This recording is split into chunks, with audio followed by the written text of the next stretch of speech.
Quem conversa com a gente sobre o assunto é o ortopedista especialista em coluna vertebral, o Dr. Alexander Rossato. E para compartilhar a sua experiência, eu recebo a Cláudia Cristina, que sente dores nas costas desde 11 anos de idade. Vamos lá, vamos falar com eles. Doutor, bem-vindo, como vai? Tudo bem? Já é a segunda vez que vem, né? Olá, Cláudia. Bem-vinda. Dores nas costas desde 11 anos de idade? Oi. Como assim? Então, eu comecei a sentir essas dores e, a princípio, cada médico que eu ia dizia que é porque eu estava crescendo muito. Ah, é porque você é muito alta. E aí, você tem quanto de altura? Hoje eu tô com 1,72, mas na época, para 11, eu não cresci muito de 14 anos para cá, então certo. Eu estabilizei.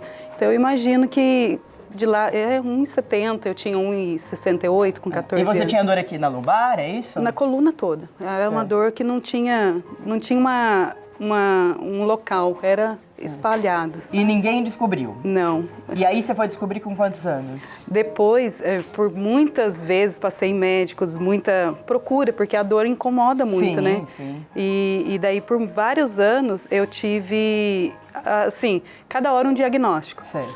Ia no ortopedista, é um desvio da coluna, e cada hora fazia um tratamento.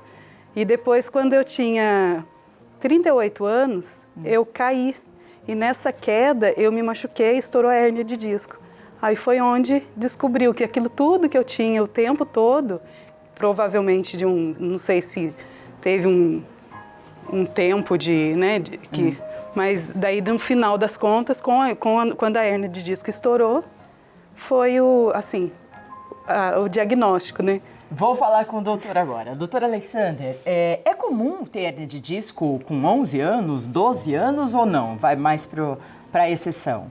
Bom dia, Maria Cândida. Bom dia a todos que estão nos assistindo, né? Prazer novamente estar aqui com vocês. Não é comum.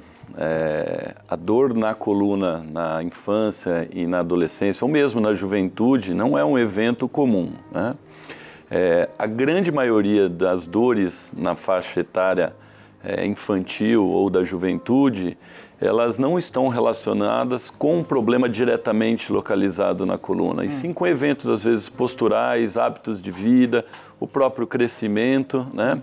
Agora, existem os casos de exceção, obviamente. Então, pode ocorrer quadros de hérnia de disco em pacientes jovens, né? E existe uma outra série de doenças e patologias que são mais específicas para o paciente jovem, que também podem provocar dor na coluna, e às vezes essa dor se assemelha à dor que o paciente que tem hérnia de disco também refere, né?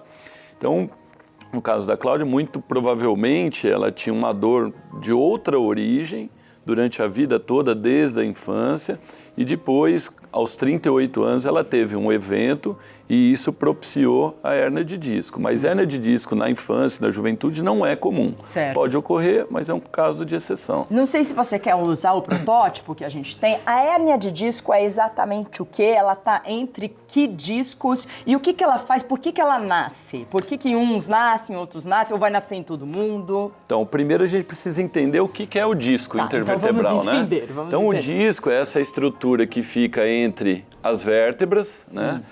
A vértebra é um osso e o disco é uma estrutura como que ele funcionasse como se fosse um amortecedor, né? Tanto é que ele absorve carga. Nós temos os discos desde a coluna cervical até a coluna lombar. A hérnia de disco, de uma maneira geral, ou a degeneração, o desgaste do disco, ele é mais comum onde a coluna tem maior demanda, ou seja, onde tem maior mobilidade, onde sustenta mais carga. Por isso que na região lombar nós temos uma incidência maior de problemas discais, né? Na coluna torácica, que é uma coluna de pouca mobilidade, porque ela é protegida pelo tórax, pelos arcos costais, pelas costelas, é raro a gente ter hérnia de disco ou problema discal. E na coluna cervical, apesar de você não sustentar muito peso nessa região, é uma coluna de muita mobilidade, né? E muito comprometida por fatores posturais. Então, também é uma sede de problemas discais e, consequentemente, de hérnia de disco. Tá, então quando a pessoa sente dor nessa região, pescoço e tudo, pode ser postura. Pode ser, sim. Na maioria das vezes é postura? Eu sempre falo que a coluna lombar, a gente agride ela no nosso dia, às vezes no trabalho, no esforço. A cervical, eu brinco que a gente agride ela dentro de casa, com questões posturais na hora de assistir uma TV, na hora de assistir televisão deitado, usar computador, celular hoje em dia, que é muito comum. Aí daqui a pouco a gente fala sobre as posturas certas, né? É aquele vermelhinho aí embaixo... É a hérnia? Isso, aqui é uma ilustração... Olha, gente, vamos dar o close ali? Seria uma ilustração de uma hérnia, né? Onde o disco extruiu para fora da vértebra e comprime o nervo que geralmente irradia para a perna. É esse vermelhinho que vocês estão vendo aí, popularmente vocês gente. chamam de pinçamento, né? Esse vermelhinho. Por isso que normalmente na hérnia a dor lombar irradia para a perna, porque o trajeto desse nervo é para a perna.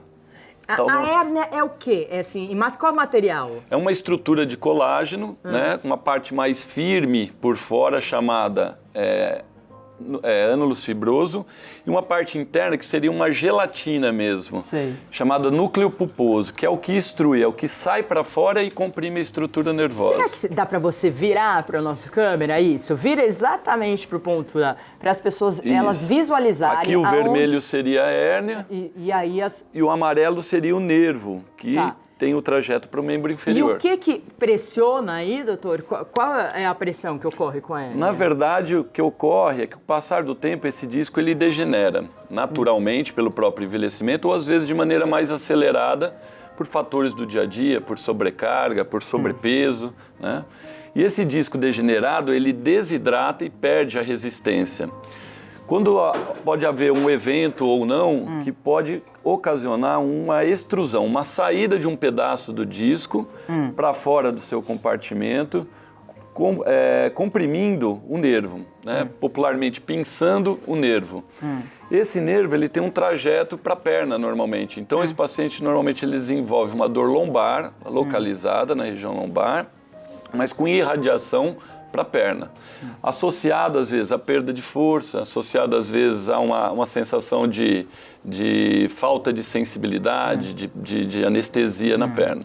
Não dá, porque assim, parece assim visualmente, a hérnia é algo que a gente pensa, isso aqui dá para cortar e tirar e fica fácil. Mas eu estava lendo só 10% dos casos que pode operar e que deve operar, é isso? Na verdade, a grande maioria dos casos são tratados de maneira conservadora, através de medicação, fisioterapia, reabilitação. Por né? quê? A grande minoria é tratada cirurgicamente, porque normalmente o tratamento conservador ele é resolutivo. Você consegue melhorar isso através de maneiras conservadoras, sem haver a necessidade de uma cirurgia. Por mais que a cirurgia hoje seja atualizada, a tecnologia está do nosso lado para favorecer um procedimento seguro, quando a gente pode evitar uma cirurgia através de um tratamento clínico, melhor.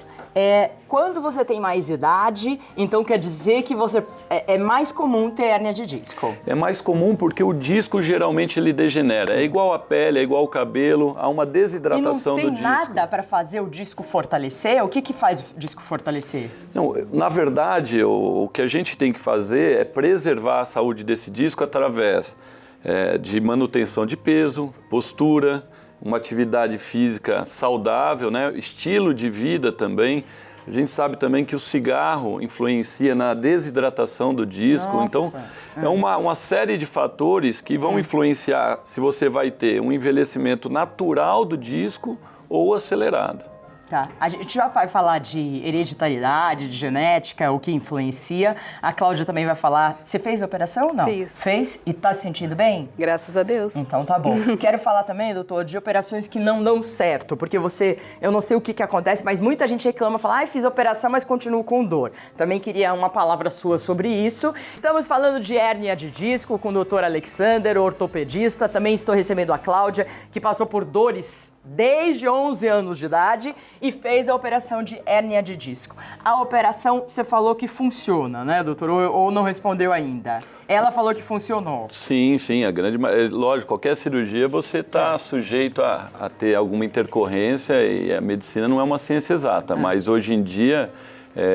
principalmente a tecnologia, as novas técnicas favorecem muito ao sucesso da cirurgia. Quando não é recomendada a cirurgia?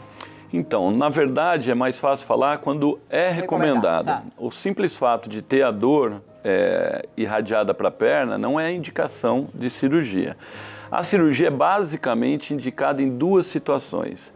Uma dor onde você esgotou o tratamento conservador e clínico, e essa dor ela realmente continua incapacitante, então a alternativa seria a cirurgia, ou quando a hérnia de disco é associada a algum fenômeno neurológico, ou seja, esse paciente está perdendo a sensibilidade, perdendo a força, existe um risco de uma sequela, então nessa situação você indica a cirurgia.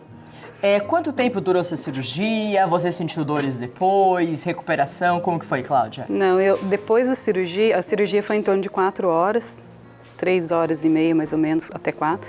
E depois da cirurgia foi como se eu tivesse tirado, porque eu tinha o que o doutor falou, essa dor que irradiava, descia para a perna e ia até o dedão do pé. E a sensação de dormência, muita dor, era insuportável, não tinha posição para dormir. Então isso acaba até trazendo mau humor, você fica cansada, porque é uma dor pessoa com dor, repetitiva, muito cansativa. Então até o diagnóstico da queda, até o dia da cirurgia, nesse período de diagnóstico, foram assim 30 dias de muita dor e esse sofrimento da dormência, do pinçamento, porque daí eu tive, quando estourou a hérnia de disco, o pinçamento do nervo ciático, né? E isso foi fazendo com que essa sensação de dormência e, ao mesmo tempo, muita dor. E na cirurgia, depois da cirurgia, assim, foi como se eu acordei, não sei quanto tempo, né, depois foi como se eu não tivesse mais nada. Sabe quando você já acorda sem dor? Porque provavelmente tirou, né, essa parte. A cirurgia, desculpa te interromper, ela ajuda a fortalecer de alguma forma o disco ou não? Só tira a hérnia? Não, na verdade, o disco, se ele estiver degenerado com desgaste, ele continua dessa forma. Geralmente a gente resseca a hérnia, liberando a estrutura nervosa que estava sendo comprimida. Essa pessoa, ela pode ter outra hérnia? Ela pode ter outra hérnia. É mais difícil que ela tenha a mesma hérnia, a hérnia no mesmo disco. Sei. Mas a gente tem que lembrar que a gente tem em qualquer lugar 33 vértebras, né? Então, quando a gente, às vezes, opera um disco e fala que o problema voltou, pode ser que esse problema tenha voltado em outro local. Entendi. Então, essa questão, às vezes, não, operar a coluna, o problema volta. Não é bem assim. Às vezes, a recidiva não ocorre no mesmo local operado. Né? Isso é importante frisar. Geneticamente, tem alguma hereditariedade de disco? Não? Tem um fator genético hereditário para a degeneração do disco, ou seja, para o desgaste do disco. Diretamente para a hérnia de disco, não. Né? Agora, a gente sabe que um disco degenerado é um disco susceptível a herniar. Né? Mas a hereditariedade, a questão genética está mais relacionada à degeneração, à desidratação desse disco. Nós temos aí Vamos lá, doutor? Levanta para mim, é uma ilustração, eu coloquei na minha cabeça que é gráfico, mas não. Me explica, que eu não entendi aqui. Então, na verdade, aqui a gente está frente a coluna cervical, né? Na região do pescoço. Então, aqui está a parte óssea, que seria a vértebra, tá? Aqui a gente observa o disco, a parte rosa seria o núcleo pulposo, que é a parte gelatinosa do disco que normalmente hernia, tá? Aqui a gente tem a medula, o nervinho que vai para o braço direito e esquerdo, ok? Aqui, a posição certa do núcleo pulposo, ela se encontra na região central do disco, seria essa posição. Quando ela extravasa para frente, a gente observa aqui que ela comprime a medula. Então, isso aqui é uma hérnia central. Então, o paciente pode sentir dor no pescoço ou, às vezes, irradiado para ambos os braços, né? Quando a hérnia ou o núcleo ele extravasa para a região lateral, ele vai comprimir o nervinho que vai para o braço. Então, muito provavelmente, essa hérnia vai dar uma sintomatologia do lado que ele tem a hérnia, ou seja, então, se é à direita, ele vai sentir uma dor no pescoço, irradiado para o braço direito, associado a um formigamento, geralmente a gente chama de parestesia, né? Dormência, formigamento. Não tem a ver com tendinite, não, Não, né? não, são coisas porque distintas. As pessoas andam com muita dor por causa da digitação. Pode haver associação, mas não tem uma relação direta. Outra ilustração, coloquem aqui, por favor. Aqui tá bem explicadinho, né? Porque dá pra aqui ver já é uma coluna corte, lombar, né? Tá. Aqui a gente visualiza a coluna de lado, certo. perfil, né? Então temos as duas vértebras e o disco entre eles. Que exame dá para ver? Um raio-x dá para ver a hérnia? Normalmente o raio-x é um exame que a gente visualiza muito a parte óssea. Porém, visualiza o que não é osso, a gente não visualiza de maneira adequada. E qual o Normalmente exame? a ressonância nuclear magnética é o melhor exame, é o exame padrão ouro que a gente chama para fazer o diagnóstico. Tá, esse daqui é o mesmo desse daqui. Isso, essa é uma visão lateral e essa aqui é uma visão axial, que a gente chama, uma visão de cima, vendo a vértebra, que se assemelha à visão anterior, ou seja, a gente tem o disco, material instruindo aqui para a região, comprimindo o nervo que vai para a perna. É isso aqui, né? Isso seria... Se as pessoas estão vendo. É isso daqui que vai comprimir o nervo e aí que começa a dor. Isso aqui seria um excesso, né? Sei, que instruiu posteriormente, comprime o nervo e aí o paciente vai sentir a dor não só lombar, mas no trajeto da irradiação desse nervo. Certo. Que medicamentos a gente deve tomar? Claro que orientados pelo médico. Vamos voltar, doutor. Que tipo de tratamento as pessoas devem fazer? A maioria das pessoas que tem hérnia de disco passam pelo ortopedista e não é indicado a cirurgia. Então, como eu disse, na grande maioria das vezes o tratamento ele é clínico, né? Então, na primeira fase do tratamento, que é a fase de dor, a gente tem que promover analgesia, conforto ao paciente. Então, medicações anti-inflamatórias e analgésicas, fisioterapia analgésica e principalmente repouso, tá? É errado o paciente fazer exercício, mesmo que sejam às vezes exercícios de alongamento, numa fase aguda de dor intensa, né? Lógico que os exercícios vêm numa segunda fase, vêm logo em seguida com a melhora dos primeiros sintomas, mas a fase inicial é de repouso e analgesia. Melhorando a dor, a gente passa para a fase da reabilitação, ou seja, inicia os exercícios de alongamento, de fortalecimento, os trabalhos posturais, né? No sentido de você manter a melhora que você conseguiu com os analgésicos.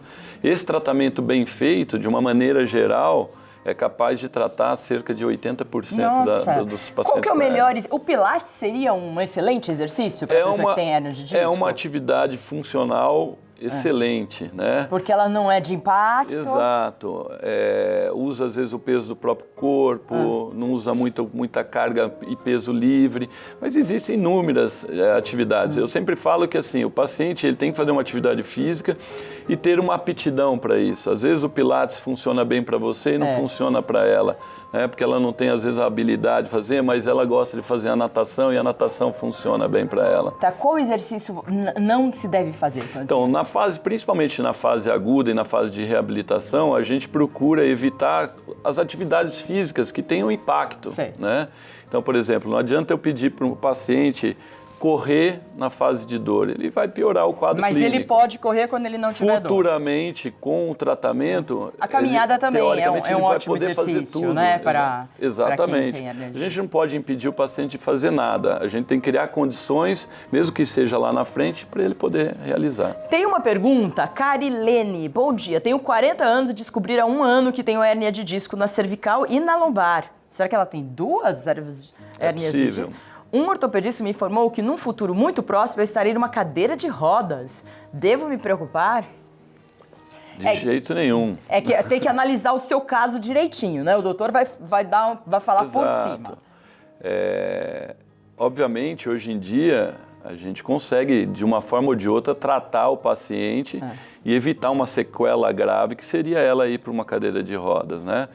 Para ela ir para uma cadeira de roda, ela tem que ter uma lesão séria e não tratada, né? Com o tratamento, seja ele clínico ou o tratamento menos comum, que é o cirúrgico, a gente evita uma sequela maior, como ela disse, de ir para uma cadeira de rodas. Então precisa ver direitinho o caso, mas pelo tudo que a gente explicou aqui, a Cláudia está aqui, operou, está se sentindo bem. Faz algum exercício, Cláudia? Não, por enquanto não. Eu estava fazendo corrida de rua, mas aí o meu médico recomendou que eu não fizesse por causa do impacto, né?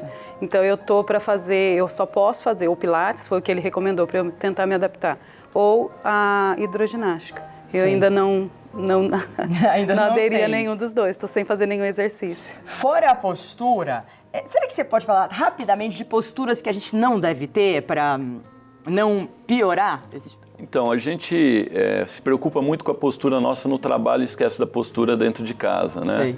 Então, eu sempre falo, por exemplo, assistir televisão deitado, usar notebook na cama, ler deitado. Mas você assiste a televisão como, doutor? Se No você sofá, sentado de preferência. Ah, é? Porque quando a gente deita para assistir a TV, a gente usa de uma postura em flexão do pescoço que ocasiona uma maior compressão desses discos, né? Então, por exemplo, deitar no sofá com a cabeça no encosto de braço, usar celular deitado. A gente tem que evitar essas posturas inadequadas dentro de casa também, né? No trabalho, logicamente, quem trabalha sentado, procurar uma cadeira adequada, com altura compatível com a mesa, né? Deixar sempre a região lombar bem encostada no encosto da cadeira, né? Ter um assento firme, não um assento muito, que cede muito, né? Então, Então quando a gente está falando do colchão, o colchão mais durinho é melhor, então? O colchão ele tem que ser firme, não necessariamente duro, né? Certo. Ele não pode ceder. Isso daí varia muito com o peso da pessoa, né? Tem uma vida útil também, dependendo de cada colchão. Mas é importante que o colchão seja firme e a postura para dormir mais adequada é que a gente durma ou de barriga para cima, né? Em decúbito dorsal, que a gente chama, ou de lado com um travesseirinho um pouquinho mais alto para compensar a altura do ombro. Dormir de bruços geralmente não é recomendado. Entendi. Bom, temos muito a falar sobre isso ainda, né? Porque as pessoas têm o bico de papagaio, tem uma série de coisas que as pessoas sofrem muito por isso, né? É mais ou menos isso, né, doutor? Bico de papagaio e tal. Mas aí, outra vez, a gente fala especificamente. Vou dar os telefones, o contato do doutor Alexandre Rossato, ortopedista. Telefone para contato da clínica é 0 operadora 11 50 51 16 48. Instagram, Alexander, _ aquele risquinho embaixo, Rossato com 2 S's. Facebook, doutor. É isso? Alex Rossato. E quero agradecer também a Cláudia Cristina, que veio aqui contar sua experiência para as outras pessoas, né? Falar que pode ficar bem, mas tem que tomar cuidado. O que você falaria, assim, uma última coisa, em uma palavra, o que tem que fazer a pessoa que tem hernia de disco? Se cuidar. No caso, quando o médico me diz que... Porque a cirurgia tem que operar, você fica muito assustado, né? Mas se não tem outro jeito, é fazer o que o médico está... né? Para poder ficar bem. O médico. Então, é isso. Obrigada. Cláudia, nós não obedecemos muitas vezes. O doutor sabe muito bem, né? Os pacientes, a gente é fogo, a gente quer se automedicar, a gente quer fazer tudo e não é assim. Tem que ouvir o médico.